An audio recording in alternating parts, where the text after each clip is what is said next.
Germany, France, Netherlands, Switzerland, Ireland. I don't know much about France, Sweden, and Ireland, those countries that I've not been to.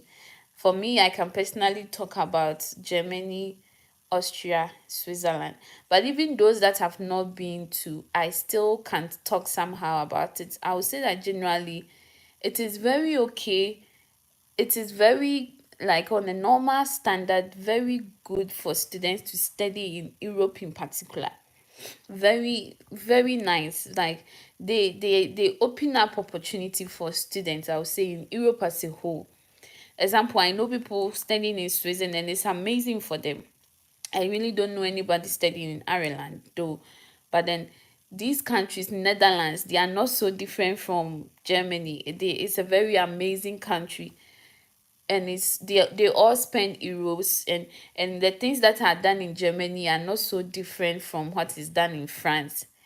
It's almost the same. I always tell my family that abroad is like one big city. They are all the same. The buildings, the culture, the people. Sometimes it's hard to tell the difference. But then when it comes to social life, maybe it will differ because of culture.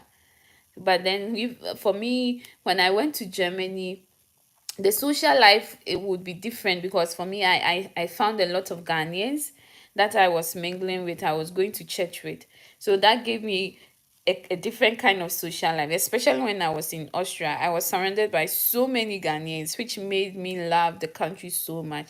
And so I had a beautiful social life. But when I was in Germany, when my school is that I'm studying is in a very small town, so there were no Ghanaians, and so I felt a bit lonely. But when I went to Austria, I was in a bigger city and I had a lot of Ghanaian friends and I loved it.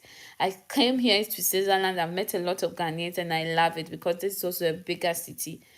And so that is it, how it can differ from social life depending on the city you are in, the community you join. And but after all, anything that you need more or less will be available for your social life.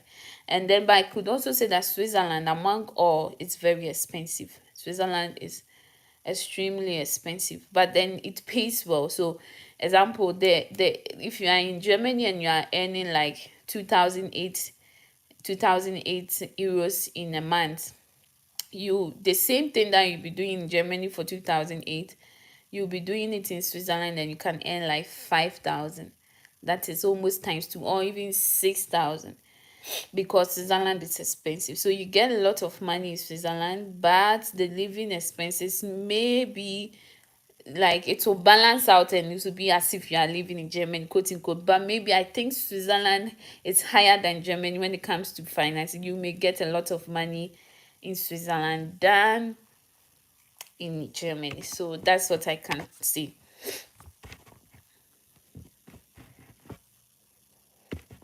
Um, so you allow me to give a detailed information on how to apply for schools in Germany. Obviously, I think I already have one video on my YouTube channel. My very first three videos was on studying in Germany, because I was still doing study in Germany abroad. But then I'll do a video on that.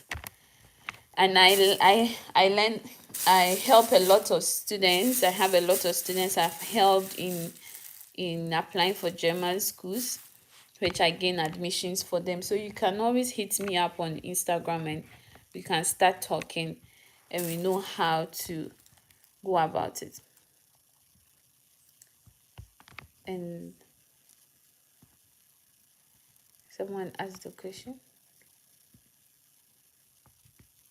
Is it true one needs to have someone in the country one is applying for due to the question the visa? No, not really. If you don't have anybody, it's okay.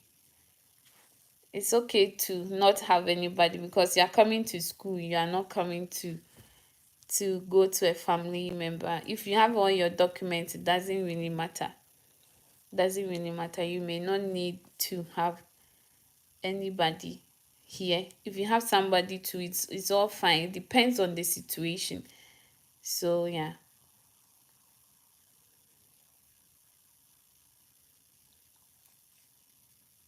I really would wish that someone can join me. Is it possible to